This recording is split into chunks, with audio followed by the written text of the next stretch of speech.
예수님께서 하나님 나라를 설명하실 때에 많은 경우에 비유를 통하여서 말씀하셨습니다. 왜냐하면 이 땅에 살고 있는 사람들이 하나님 나라를 잘 알아듣지 못하기 때문에 그렇습니다. 그래서 아주 일상적인 삶 속에 있는 아주 평범한 누구든지 경험하고 누구든지 알아들을 수 있는 그 일상의 삶 속에서 일어나는 것들을 비유로 통하여서 하나님 나라를 선포하셨는데, 그 중에 가장 대표적인 비유 가운데 하나가 오늘 우리가 함께 나누게 되는 이 겨자씨 비유와 누룩의 비유입니다. 겨자씨와 누룩은 다르지만 이 비유가 의미하는 바는 사실은 동일한 것입니다. 오늘 이 비유를 통해서는 하나님 나라가 어떤 것이다, 하나님 나라의 내용물을 말하는 것이 아니고 하나님 나라가 어떻게 성장하고 어떻게 자라나는가, 그것을 말씀해 주고 있습니다. 그래서 먼저 예수님께서 겨자씨 비유를 말씀하셨습니다.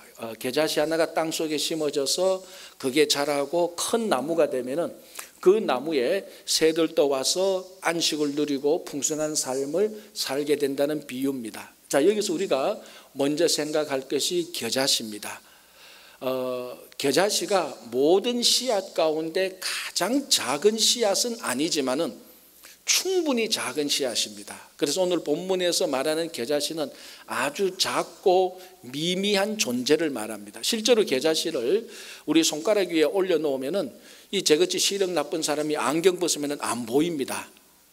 그만큼 이 겨자씨가 아주 작은 겁니다. 정말로 올려놓고 훅 불어버리면 사라지는 씨가 바로 이 겨자씨입니다. 그런데 이 겨자씨가 자라고 성장해서 새들도 와서 누릴 수 있는 큰 나무로 성장할 수 있다는 것입니다. 여기서 예수님께서 말씀하시고자 하는 핵심의 한 가지는 그 위대한, 그 큰 하나님의 나라가 겨자씨와 같은 작고 미미한 존재로부터 출발한다는 것입니다. 처음부터 강하고 큰 어떤 존재로부터 시작하는 것이 아니고 사람들이 충분히 무시해도 좋은, 사람들이 가치를 두지 않는 그 작고 조그만 존재에서 가장 위대한 하나님의 나라가 시작한다는 것입니다. 이것이 하나님 나라가 성장하는 원리, 원칙입니다. 왜 조그마한 것에서 시작합니까? 그렇게 물으면 저는 할 말이 없습니다. 하나님께서 그렇게 만들어 놓으셨습니다. 가장 위대한 하나님의 나라가 가장 작고 미천한 것에서 출발하도록. 그래서 실제로 하나님 나라가 시작되는 그 시작점에 하나님 그 자신이 이 땅에 오셨습니다. 그분이 바로 예수 그리스도인데, 예수님께서 이 땅에 오셨을 때에 동정녀 마리아의 몸에서 탄생하셨습니다. 지금 우리가 동정녀 마리아 그러니까 가톨릭식으로 말하자면 거룩한 성모, 그리고 성당에 가면은 가장 거룩하고 존귀한 모습으로 그 동상, 그 조각상을 만들어 놓고 그 앞에 경배도 하고 절도 하지만은, 처음 예수님께서 동정녀 마리아를 통해서 이 땅에 오실 때 그 마리아는요, 깡촌 중에 깡촌에 있는 아주 시골 처녀예요. 갈릴리 나사렛 출신이거든요. 로마 제국의 입장으로서 봤을 때 이 갈릴리 나사렛은 지도에도 없어도 되는 나라입니다. 거기에 한 10대 중후반의 한 어린 소녀, 그건 겨자씨보다도 못한 존재입니다. 로마 제국에서 봤을 때. 이 땅에 하나님의 나라를 완성하기 위하여 오신 하나님 그 자신, 예수 그리스도께서 하나님 나라를 시작하실 때에 탄생하신 그 몸은 겨자씨와 같은 마리아의 몸이라는 것입니다. 이것이 하나님 나라의 원리입니다. 왜 귀족 여인의 몸에서, 궁중에 있는 여인의 몸에서 태어나지 않습니까? 그것이 하나님 나라의 원칙이 아니기 때문입니다. 작고 미미한 존재로부터 시작하는 것입니다. 자, 예수님께서 사역을 하실 때 12제자를 부르십니다. 12제자를 통하여서 나중에 예수님께서 하나님 나라의 사역을 맡기십니다. 얼마나 막중한 사역을 감당해야 될 제자들입니까? 이 막중한 사역을 감당해야 될 제자들이면 그래도 그 12명 가운데 몇 명은 좀 전문가가 있어야 하잖아요. 우리말로 하면 좀 의사나 변호사 한두 명쯤은 있어야 되고, 학자 정도 한두 명 정도 있어야 되고, 뛰어난 기술자 한두 명 정도는 있어야 됩니다. 막중한 사역을 감당해야 되는데, 그런데 여러분 그 12명을 보면 하나같이 작고 미미한 겨자씨와 같은 존재들입니다. 지금 우리가 12사도 그러면 와, 그리고 베드로, 안드레, 야고보 그 이름만 들어도 그에 대한 존중과 의미가 우러나오지만은, 예수님께서 처음 12명을 부를 때 그 사람들은요 다 실패자들이에요. 갈릴리 어부들, 세리들, 여러분 세리들 알잖아요. 자기 동족으로부터 따돌림 당하는 사람들, 세리가 지나가면 침뱉고 욕하는 사람이 세리예요. 갈릴리 어부들요, 우리말로 하면 학교 공부하다가 다 퇴학당하고 공부를 못해서 전학, 다 드랍 아웃된 사람들이. 그리고 그 중에 하나는 또 칼제비 아닙니까? 언제나 칼 품고 있어요. 혁명분자들이. 이 사람들 또한 로마 제국에 있을 때, 로마 제국의 입장으로 봤을 때는 그 갈릴리 유다 지역에 있는 다 촌뜨기들, 전혀 관심 없는 미미한 존재들입니다. 그런데 예수님께서 그 12명을 부르셔서 막중한 인류 역사에서 가장 위대한 하나님 나라의 사역을 그 사람들한테 맡기셨습니다. 왜요? 하나님 나라가 이 작고 미미한 존재들로부터 시작하기 때문에 그렇습니다. 교회가 마찬가지입니다. 교회는 세상과 다르지 않습니까? 교회에서 작고 연약한 조그만 섬김, 그거 다 하나님 나라의 씨앗을 품고 있는 섬김이고 봉사입니다. 오늘이 아버지 주일입니다. 물론 오늘 이 본문은 아버지 주일을 위한 본문은 아닙니다. 하나님 나라 비유인데, 그래도 아버지 주일날 이 본문을 생각하면서 한 가지 드는 생각이 있어요. 얼마 전에 또는 그 오래전에 이민 온 아버지들이 참 이 겨자씨와 같아요. 이민 1세대 여기 와서 보니까 자기 전공도 못 살려, 영어도 안 돼, 문화도 모르고 시스템도 모르고 아무 별 잘못 없이 했는데 그게 큰 잘못에서 어떤 분은 감옥도 가고 엄청난 벌금도 내고, 이 아버지들이 이 아버지의 고기도 숙이고 자존심도 떨어지고 자꾸 그래서 힘없고 연약합니다. 그러나 오늘 이 본문을 보면서 하나님께서는 이 작고 연약한 아버지 속에, 그 한 사람의 아버지 속에, 고개 숙인 아버지 속에 하나님께서 하나님의 씨앗을, 하나님 나라의 씨앗을 숨겨 놓았습니다. 그래서 그 아버지를 통하여서 하나님께서 가정을 다시 세우시고, 그 아버지들을 통하여서 그 아버지들이 교회에 들어와서 섬기고 기도할 때 또다시 하나님 나라의 전신인 교회가 자라기 시작하는 것입니다. 그래서 겨자씨와 같이 작고 미미한 존재들, 다른 날은 몰라도 오늘 하루 아버지 주일은 여러분 그분들에게 축복해 주시기를 간절히 바랍니다. 자, 그러면 이런 질문이 생깁니다. 작고 미미한 겨자씨와 같은 모든 존재들은 다 하나님 나라로 자라는 것인가? 그렇지 않죠. 거기에는 작고 미미한 존재들이 하나님 나라로 자라는 데는, 하나님 나라로 자라는 중요한 원칙이 하나 있습니다. 그게 오늘 이 겨자씨 비유에도 나타나 있고, 바로 이어서 나오는 누룩의 비유에도 똑같이 나와 있습니다. 자, 누룩의 비유는 어떻습니까? 이 한 사람이 가루서말, 이 가루서말에 누룩을 넣었는데 누룩이 이 가루서말을 부풀게 하는 것입니다. 이 가루서말이 부풀어지면요 150명이 먹을 수 있는 양이라는 것입니다. 자, 누룩, 영어로 말하면 이스트, 효모죠. 자, 이 조그만 누룩을 가루서말에 집어넣습니다. 그러면 이 누룩이 이제 활동을 합니다. 그걸 우리가 고상한 말로 발효작용이라고 그럽니다. 발효를 막 일으킵니다. 누룩이 들어가서 가루서말에다 발효를 일으키면 누룩이 그 발효작용에 의하여서, 그 가루가 발효작용에 의하여서 막 크게 부풀어지는 것입니다. 그 발효작용을 일으키면서 누룩은 자기 자신을 분해시켜요. 용해시켜서 흔적도 없이 다 사라지게 됩니다. 분명히 누룩을 넣었는데 찾아보면 누룩이 없어요. 다 용해되고 분해되어 없어져 버렸기 때문에. 그래서 누룩이 가루서말 안에 들어가서 용해되어야만, 분해되어서 자기 자신이 완전히 없어져야만 이 반죽가루가 크게 부풀어집니다.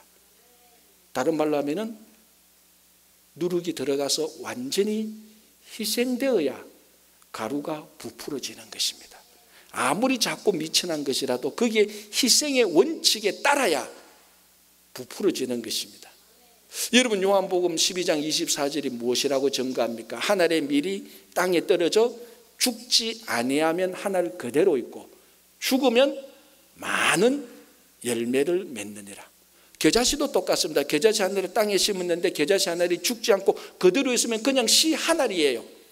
그러나 이 겨자씨 하나 그 눈에 보일 똥 말똥한 그 겨자씨 하나 또 땅에 들어가서 죽으면 큰 나무가 되어서 많은 열매를 맺게 되는 것입니다. 그래서 작고 미미한 존재가 하나님 나라로 크고 성장하게 하나님 나라로 되기 위해서는 반드시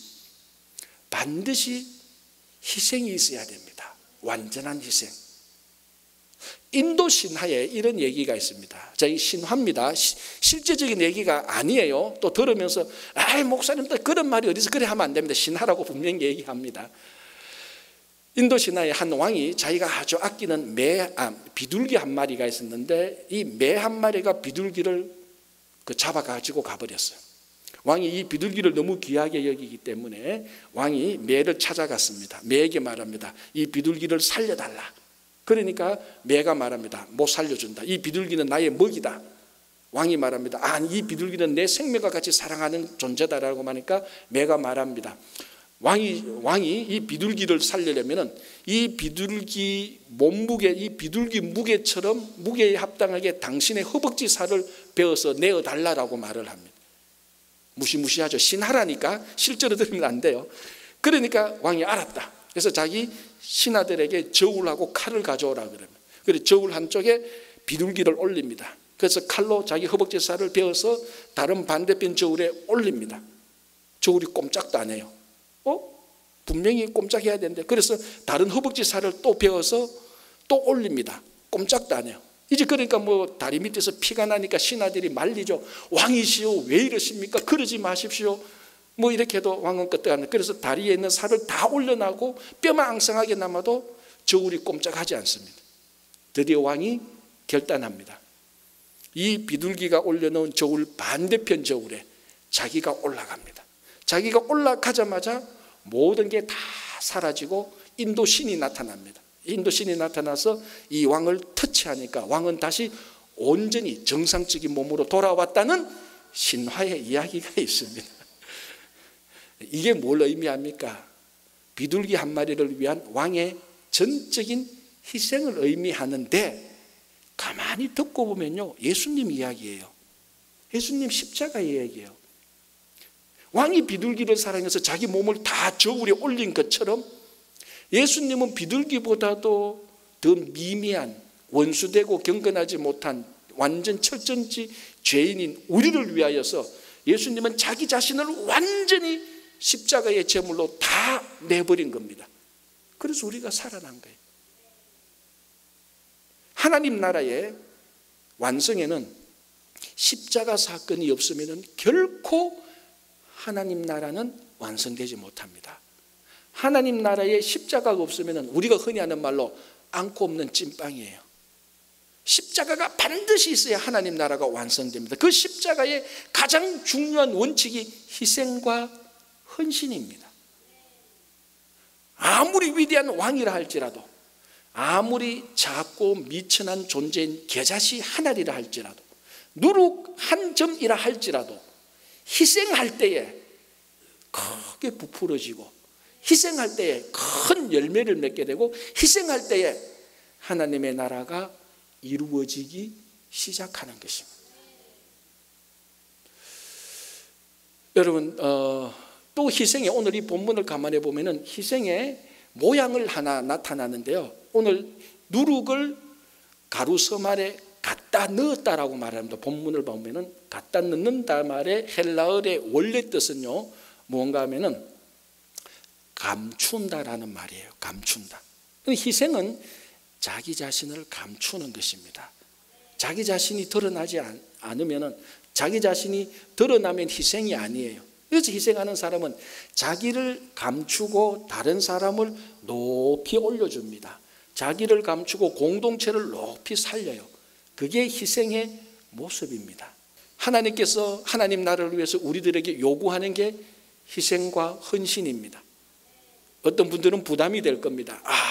이 교회를 갔더니만 위로하고 격려하기는커녕 또 희생하고 헌신하라 그러는구나. 아, 부담되는구나. 여러분, 오늘 이 비유는요, 예수님께서 우리보다 더 위로와 격려가 필요한 사람들에게 하신 말씀입니다. 하늘의 밀이 떨어져 땅에 죽지, 하늘의 밀이 땅에 떨어져 죽지 않으면 하늘 그대로 있고 죽음의 많은 열매를 맺으리라. 이 말씀은 편안히 사는 사람들에게 하신 말씀이 아닙니다. 우리보다 더 힘들고 우리는 이민 사회를 살지만 마태복음의 말씀과 요한복음의 말씀을 들었던 사람은 이민이 아니고 식민지 생활을 했던 사람들에게 예수님께서 너희들 위로가 필요하지, 위로하고 격려하고 그렇게 했던 적도 있지만은 오늘 본문은 위로와 격려도 필요하지만 오늘 본문은 희생과 헌신을 요구하는 것입니다. 쉽게 생각하면 좀 편안하게 사는 사람들한테 너 그렇게 편안하니까 좀 희생해라, 헌신해라 그렇게 말할 수 있지만 실제로 편안한 사람이 헌신하고 희생하는 경우는 매우 드뭅니다.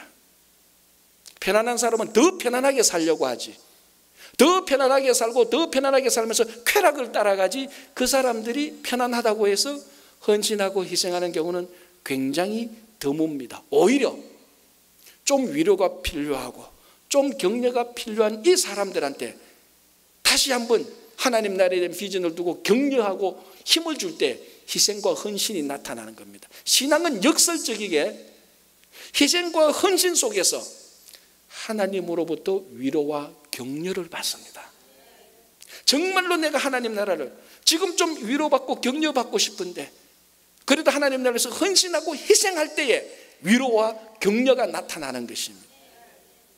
그래서 우리가 오늘 한 사람 한 사람이 우리 교회가 겨자씨 같지만 누룩 같지만 하나님 나라를 위해서 희생하고 헌신할 때 교회를 통해서 가정을 통해서 여러분 한 사람 한 사람을 통하여서 하나님 나라가 이루어지며 진짜 위로와 격려가 그 안에 담겨져 있는 것입니다. 다시 한번 아버지 주의를 생각하면서 오늘 이 본문을 좀 생각하면 우리 이민사회에 아버지들의 희생이 없었다면 이민사회가 이만큼 든든해지지 못했을 것입니다. 지금 이 가운데서도 아니면 여러분들이 수없이 이런 얘기를 많이 들었습니다. 내가 이민 올 때 가방 하나 들고 왔어. 내 손에 100불이 있었어. 정말 그렇게 왔잖아요. 어떤 사람은 그것도 없어요. 그냥 이민 공항에 내렸는데 마중 나오는 사람들도 아무도 없었던 사람도 많아요. 공항에 내리자마자 오늘 밤 어디에 자야 될지 몰랐던 사람들도 누군지도 저는 알고 있습니다. 그런 사람들이 희생하고 헌신했기 때문에 가정이 세워지고 그런 사람들이 교회에 와서 똑같이 희생하고 헌신했기 때문에 지금의 이 모습이 그대로 나타나게 된 것입니다. 희생 없이는 헌신 없이는 절대로 하나님의 나라는 확장되지 않고 이루어지지 않습니다. 그래서 겨자씨와 누룩 같은 우리 미미한 존재의 희생을 통하여서도 하나님께서는 귀하게 보시고 하나님 나라를 만들어 가고 세워 가고 계시는 것입니다. 자, 오늘 이 겨자씨와 누룩의 비유에 직접적인 말씀은 없지만은 이 비유의 대전제가 있습니다. 그게 뭡니까? 믿음과 비전입니다. 오늘 만약 예수님께서 이 겨자씨 비유와 누룩 비유를 제자들에게 또는 다른 사람들에게 말했는데 그 사람 속에 하나님 나라에 대한 비전이 없고 하나님 나라가 무엇인지 모른다면 그냥 단순한 짧은 경구, 짧은 이야기에 불과합니다. 그러나 마음속에 하나님 나라의 비전이 있을 때 겨자씨가 크게 성장해서 겨자나무가 되고 누룩이 들어가서 가루서마를 부풀린다고 말할 때 마음에 비전이 있는 사람은 그 비전을, 그 하나님 나라의 비전을 나의 것으로 받아들이게 되는 거예요. 그러면 그 비전이 안에서 싹트기 시작하고 나중에 실천되기 시작하는 거죠. 아무리 똑똑하고 IQ가 150이 넘는 천재를 갖다 놨어도 그 마음속에 믿음과 비전이 없는데 오늘 겨자씨 이야기 누룩 비유를 백날 해본들 눈만 껌뻑거리죠. 무슨 얘기인지 모르죠. 그러나 좀 미미하고 평범한 사람이라 할지라도 하나님 나라에 대한 비전과 믿음이 있는 사람들에게 겨자씨 비유와 누룩 비유를 얘기할 때 가슴이 뛰는 거죠. 열정하는 거죠. 나같이 존재, 나같이 미미한 존재도 통하여서도 하나님께서 하나님 나라를 세울 수 있구나라는 확신이 드는 겁니다. 한국 교회가 막 부흥할 때 70년대, 80년대, 90년대 막 부흥할 때 당연히 교회 건물도 많이 확장됩니다. 제 기억도 그런 기억이 참 많습니다. 제가 그 자라났던 교회도 막 교회가 부흥하니까 교회 건물을 세우고 이제 또 옆에 교회 건물을 세웁니다. 본당 원래 있던 교회 건물 옆에 세우는 교회 건물은 반드시 교육관이에요. 그냥. 그래서 교육 안 해도 그냥 교육관에 이름 지어요. 그 다음에는 무슨 세 번째 건물 짓는데 그 건물 이름은 뭔 줄 아십니까? 성교관이에요. 그래서 성교관에 맨날 먹고 노는데도 이름은 그냥 성교관이에요. 교회 가면은 예배당, 본금을, 교육관, 성교관 없는 교회가 없어요. 촌에 가도요, 학고막막한 교회도 옆에 교육관 있고 성교관 다 있어요. 그러면서 90년대 오면서 세계화 바람이 불면서 영어가 많이 한국에서 이제 유행하잖아요. 그런데 교회 이름 건물도 바뀌어요. 교육관, 성교관에서 무엇으로 바뀝니까? 여러 가지로 바꾸는데 가장 많은 이름이 뭔 줄 압니까? 비전, 비전홀, 비전관, 비전랜드, 비전룸. 비전이란 단어가 들어가지 않는 건물이 없는 교회는 없습니다. 그런데 저는 그게 참 좋다고 생각이 들어요. 어른들한테 물으면, 한국계 어른들한테 물으면 이 건물이 비전관인데 비전이 뭐예요? 하면 비전이 뭔지도 몰라요. 몰라도 그냥 붙여놓는 거예요. 저는 그래도 그게 좋다고 생각해요. 왜? 비전은요, 계속해서 품고 있어야 되는 겁니다. 알든 모르든 비전이란 말들 하는 것도 좋고 그걸 품고 있는 것도 좋아요. 그냥 건물에 비전관, 비전랜드, 비전홀 붙여놔도 비전 하나님 나라에는 비전. 그 비전은 품고 있을 때, 그 비전의 가치가 부닥쳤을 때 그게 싹트기 시작하는 것이. 빌 게이츠에게 누가 이런 질문을 했습니다. 당신은 어떤 사람이 제일 두렵습니까? 그러니까 빌 게이츠가 이렇게 대답했습니다. 지금 이 시간에 저 어두컴컴한 지하실 그리고 창고 한 구석에서 이 세상을 바꿀 아이디어를 생각하고 있는 젊은이들이 두렵다라고 말을 했습니다. 빌 게이츠하고 라이벌이 뛴 스티브 잡스를 두렵다고 말한 적이 없어요. 빌 게이츠가 진짜로 두려워하는 것은 세상을 바꿀 생각을 가진, 비전을 가진 젊은이들이 두렵다는 것입니다.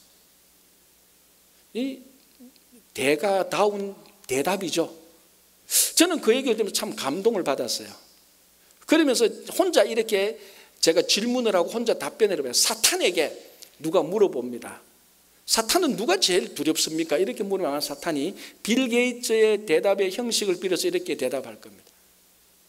내가 제일 두려워하는 사람은 지금 이 순간에 교회 어느 한쪽 구석에서 이 세상을 바꿀 하나님 나라를 꿈꾸며 기도하고 전도하고 조그만 섬김과 봉사를 하는 사람들이 제일 두렵다라고 사탄은 대답할 겁니다. 마찬가지입니다. 정말 사탄이 두려워할 것은 사탄이 두려워하는 사람은 하나님 나라의 비전을 품고 있는 사람, 그 비전을 위해서 조그만 일 하나부터 하는 사람을 사탄은 두려워합니다. 사탄이 두려워하는 사람은 지금 위대한 종교 지도자를 두려워하지 않습니다. 사탄이 두려워하는 사람은 지금 활동하고 있는 이름난 사람을 두려워하는 것이 아니고 이름 없이 빛도 없이 이 세상을 하나님 나라로 바꾸기로 꿈꾸는 그 비전을 가지고 조그만 일 하나부터 실천하는 그 사람, 그 비전 있는 사람을 사탄은 두려워하는 것이죠. 한 가지 중요한 차이가 뭔 줄 아십니까? 첨단 산업, 인터넷 컴퓨터의 비전을 가진 사람은 전부 다 젊은이들입니다. 저 실리콘밸리 갔는데 60대, 70대가 무슨 비전을 가지고 와서 컴퓨터 첨단을 하겠습니까? 빌 게이츠가 두려워한 비전 있는 사람은 다 젊은이였지만은 사탄이 두려워하는 비전을 가진 사람은 젊은이만이 아닙니다. 누구든지 비전을 다 가지고 있습니다. 첨단 산업의 비전은 젊은이만 가지고 있지만 하나님 나라의 비전은 70대, 80대, 90대 어르신들도 똑같이 비전을 가지고 있습니다. 10대 아이도, 10살짜리 아이도, 중고등부 아이들도, 청년부도 가정에서 열심히 일하는 주부도, 직장에서 열심히 일하는 어떤 한 아저씨도 나이에 상관없이, 인종에 상관없이, 신분과 지위에 상관없이, 배운 것에 학력에 상관없이, 인물에도 상관없이 누구든지 하나님 나라의 비전을 품을 수 있습니다. 그 하나님 나라의 비전을 품은 사람을 사탄이 두려워하는 것이죠. 우리는 사탄이 두려워하는 사람과 사탄이 두려워하는 교회가 되어야 되는 것입니다. 한 아버지가, 아버지 주일을 맞이해서 한 아버지가 하나님 나라의 비전을 가지게 될 때 가정은 분명히 변합니다. 교회는 분명히 변합니다. 그래서 오늘 아버지 주일을 맞이하면서 비전을 가진 아버지 한 사람이 나타날 때마다 그 주변은 하나님 나라로 확장되기 시작하는 것입니다. 내가 아무리 신분과 지위가 어떻다 할지라도 하나님 나라의 비전은 겨자씨와 누룩같이 미미한 존재라도 하나님 나라의 비전을 품을 때 하나님께서는 그 안에 하나님 나라의 씨앗을 심어주시는 것입니다. 오늘 여러분들이 이 겨자씨와 누룩의 비유를 들으면서 때로는 내 존재가, 내 가정이, 지금까지 내가 해온 일들이, 내가 속한 곳이 겨자씨와 누룩같이 작고 미미하다 할지라도 우리 속에 하나님 나라의 비전을 품으면 하나님께서는 우리를 통하여서 하나님 나라를 이루어 가기를 원하시는 것입니다. 하나님 나라를 이루는 여러분과 교회와 가정이 되기를 바랍니다.